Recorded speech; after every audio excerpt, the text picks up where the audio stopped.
The old farmhouse at the end of Hemlock Lane held its breath in the perpetual twilight of memory.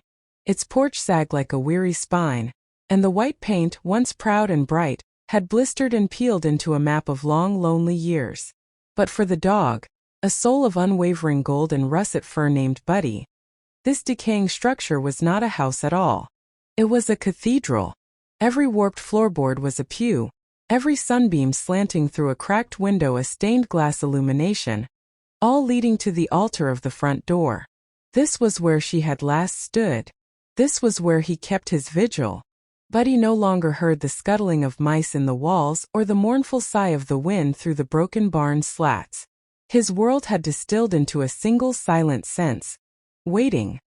His ears, once sharp enough to catch the specific crunch of her truck's tires on the gravel from a half-mile away, were now tuned to a frequency known only to ghosts and the profoundly faithful. His days were not marked by the sun's arc but by the ritual of hope. Each morning he would pad softly to the door, his nails clicking a familiar tattoo on the hardwood, and press his graying muzzle against the cool wood, sniffing for a scent that had faded from the world years ago. Each evening, he would curl up on the frayed wool blanket that still carried the faintest, most precious echo of her, and dream of her return. He was a ghost of a dog haunting the shell of a home, a living monument to a promise made. A promise that for him was as solid and real as the ground beneath his paws. "Forever, Buddy," she had whispered, her voice the softest sound in his universe, her fingers tracing the perfect white diamond on his chest. "You and me. Always." He hadn't understood the words, not in the human way, but he had understood the truth behind them. It was a vow woven into his very being, a covenant that defined his existence. And so he waited. Through blizzards that buried the fence posts and droughts that cracked the earth, through the slow, inexorable decay of all things, Buddy waited. Because she had promised. Her name was Clara. She had arrived at the farmhouse in a cloud of dust and determination, a young woman with eyes the color of a summer storm and a heart full of quiet wounds. The city had been unkind, leaving her with a nervous energy and a distrust of easy things. The farm was to be her sanctuary, a place to mend. And Buddy, a wriggling, clumsy ball of Australian shepherd fur with one blue eye and one brown, was to be her first project, her companion. From the beginning, their bond was not just one of owner and pet, but of two solitary souls recognizing a missing piece in the other. Clara didn't just train Buddy. She communicated with him. She would talk to him throughout the day, her voice a steady, calming stream. "What do you think, Buddy? Should we plant tomatoes here? Or, that cloud looks like a grumpy sheep, doesn't it?" He learned the music of her moods, the light, sing-song tone of contentment, the slower, thoughtful cadence of worry, the sharp, urgent command that meant danger. He was her shadow. While she repaired the porch, he lay watching, a tuft of fur twitching in time with her hammer strokes. When she tended her vegetable garden, he would lie at the edge, careful not to crush a single seedling, his presence a silent guardianship. In the evenings they had their rituals. She would sit on the porch swing with the book, and he would lay his head heavily on her foot, a living, breathing paperweight anchoring her to the moment. As the fireflies emerged, she would stroke the silken fur behind his ears and tell him about her dreams for their life together. "It's just you and me, Buddy," she'd say, her gaze lost in the darkening fields. "No one to let us down. No one to disappear. We've got each other. Forever." The word forever was always accompanied by a specific gesture. She would hold out her pinky finger, a silly human custom, and he, with an intuition that bordered on the mystical, would gently touch his cold, wet nose to it. It was their pact, sealed not with a signature but with trust. The change, when it came, was as subtle as a shift in barometric pressure before a storm. Buddy felt it before he understood it. The phone, a clunky rotary device, began to ring more often. Clara's voice when she answered would drop, becoming tight and strained. The happy, open scent of her began to carry a new sharp note, anxiety. She stopped smiling as easily. Her hands, once so gentle, sometimes trembled when she poured his food. Buddy would press closer to her, whining softly, offering the only comfort he knew: his proximity. She would bury her face in his fur and breathe deeply. "It's nothing, boy. Just some troubles. But we're okay. We have each other." And she would hold out her pinky. He would tap it with his nose, and for a moment the shadow would lift. Then came the last day. A perfect golden autumn day that would later become a cruel mockery in Buddy's memory.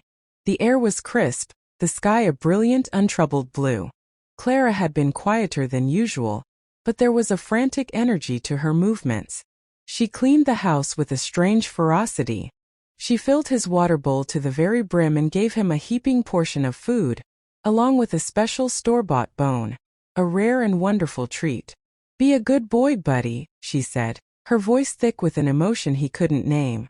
She knelt before him, cupping his face in her hands, her stormy eyes searching his. They were bright with unshed tears. "No matter what happens, you remember.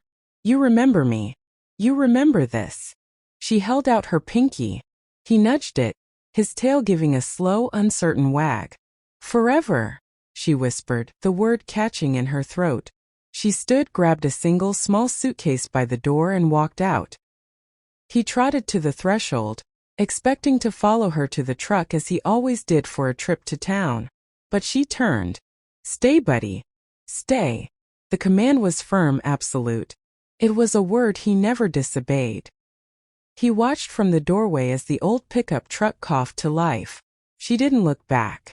The truck rolled down the long gravel drive, spitting stones, and turned onto the main road. The sound of the engine faded, swallowed by the immense silence of the countryside. And then there was nothing. Buddy waited. The sun dipped below the horizon, painting the sky in fiery hues. The crickets began their nightly chorus. A cool breeze rustled the dry cornstalks. Still he waited at the door. She had said stay, so he stayed. Night fell. The house was dark and silent in a way it had never been.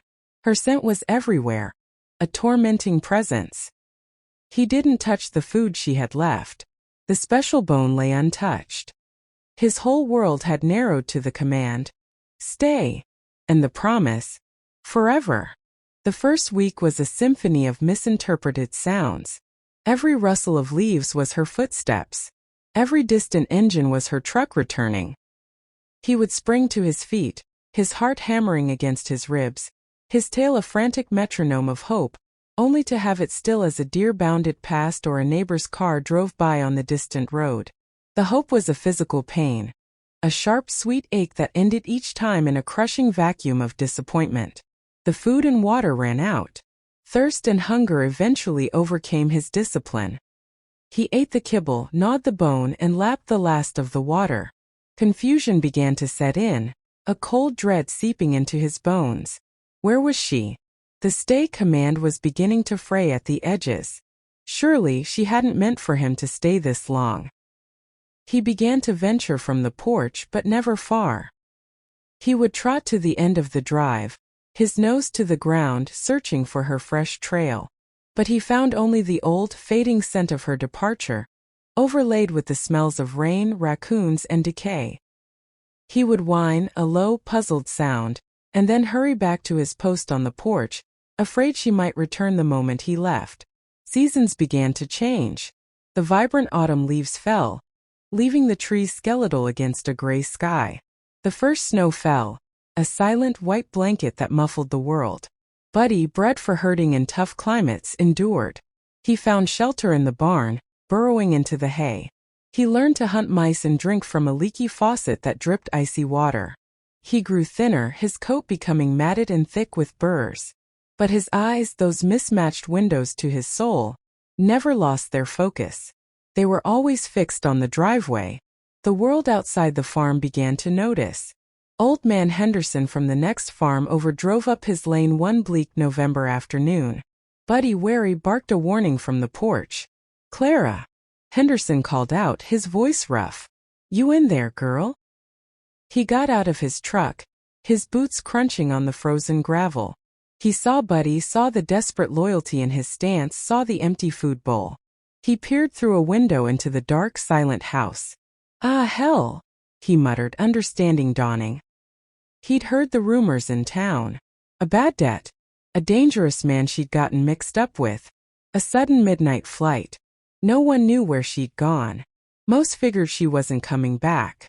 He looked at Buddy. Come on, boy. You can't stay out here. He approached slowly, kindly. But Buddy bared his teeth, a low growl rumbling in his chest. This was not his person. This man meant to make him break his command, to leave his post. He backed away, pressing himself against the front door. Henderson sighed. He went back to his truck and returned with a bag of dog food and a bowl. He filled it and set it on the porch a good 10 feet from the door. Suit yourself, you stubborn fool, he said, not unkindly. He did the same with a bowl of water. Every few days after that, Henderson would return. The food and water would be gone, but Buddy would never approach while he was there. He'd just watch from the doorway or the corner of the porch, a silent spectral sentinel. Henderson tried a few more times, even bringing a leash and some beef jerky, but Buddy's resolve was absolute. He had been told to stay, and she had promised to return.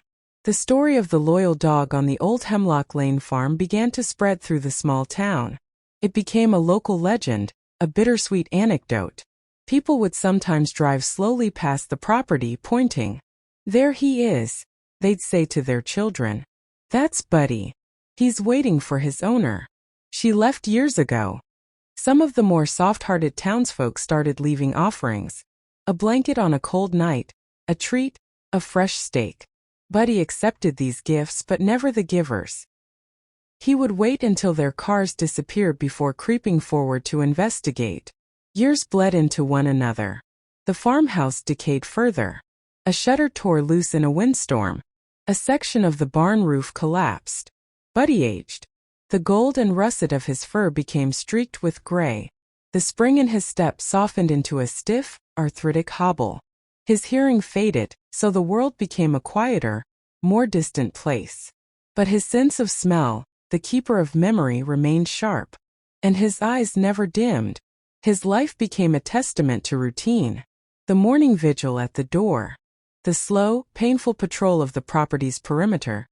His nose constantly testing the wind for a scent long since scattered. The afternoon nap in a patch of sun, where he dreamed of her. In his dreams she was always just as he remembered her. She would call his name and he would run to her, his body young and supple again, and she would laugh and scratch that spot at the base of his tail. He would wake with a start, the ghost of her touch still tingling on his fur, only to find the emptiness of the house pressing in on him. One particularly harsh winter, a blizzard buried the farm under 3 feet of snow. Henderson, now old and frail himself, couldn't get through for weeks. When the snow finally melted, he muscled his way through the mud, expecting the worst. But there was Buddy, curled on the porch, emaciated and shivering but alive. He had melted snow with his own body heat to drink. He had survived. The will to wait was a fiercer fire than any winter cold. The sight broke something in Henderson. He went to the local animal shelter and told them the story.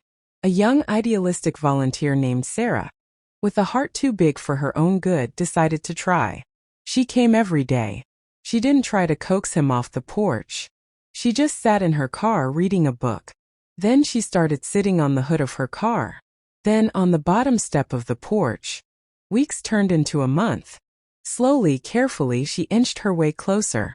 She talked to him in a soft, steady voice, not unlike Clara's.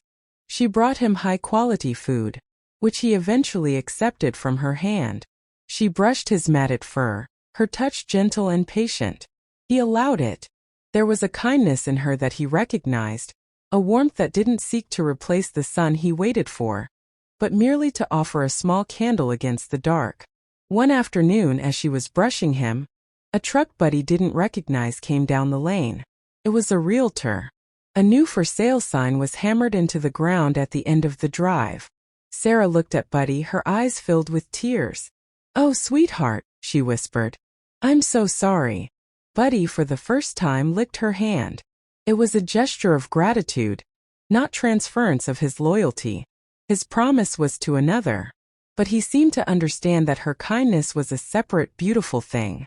He was growing very old now. His walks became shorter. He spent most of his days sleeping on the blanket on the porch, his dreams becoming more vivid, more real than the waking world. The line between memory and reality began to blur. On the final day, it was another perfect golden autumn day, just like the one from a lifetime ago. The air was crisp, the sky a brilliant, untroubled blue. Buddy was lying on his blanket, his breathing shallow. He could no longer stand to greet the morning at the door. Sarah came and sat beside him, her presence a quiet comfort. He wasn't seeing the sagging porch or the overgrown yard anymore. In his mind's eye, the paint was fresh and white. The garden was bursting with tomatoes and sunflowers. The porch swing was gliding gently. And then he heard it. Not with his aged ears but with his soul. The specific crunch of gravel. The purr of an old truck engine. His tail gave a feeble thump-thump-thump against the wooden planks. He saw her. She was walking up the path, not as the worried woman who had left, but as the happy, radiant girl who had first brought him home. Her stormy eyes were clear and full of love. She was smiling. "Buddy," she called, her voice the softest sound in the universe. "My good boy. I'm home." He struggled to his feet, a sudden miraculous strength flowing into his old bones. The arthritis was gone. The stiffness vanished. He was young again, his coat glossy, his body strong. He bounded off the porch, not with a hobble, but with the joyful leaping grace of his puppyhood. He ran to her, his barks echoing not in the silent air, but in a field of endless sun-dappled green. She knelt, her arms open wide. "I told you forever, didn't I?" He leaped into her embrace, and she buried her face in his fur, laughing. And this time she did not let go. Sarah felt the life leave his body. It was a gentle release, a quiet sigh. She stroked his head, the old noble head that had held a promise for so long. She cried, not just from sadness, but from the sheer, overwhelming magnitude of his devotion. She buried him there, on the farm he had never left, in a sunny spot near the garden where he used to lie and watch Clara work. She marked the spot with a simple stone. She didn't write his name. Instead, she had 2 words engraved, a testament to the only truth he had ever known. He waited. The farm was sold. The new owners tore down the old house and built a modern one. Children's laughter now rings where once there was only silence. But on quiet autumn evenings, when the light is just right and the wind whispers through the hemlocks, some say you can still see him. A flash of gold and russet fur out of the corner of your eye. A phantom warmth on the porch swing. A loyal ghost, finally at peace, his vigil over. His promise kept for all of eternity. He had his forever.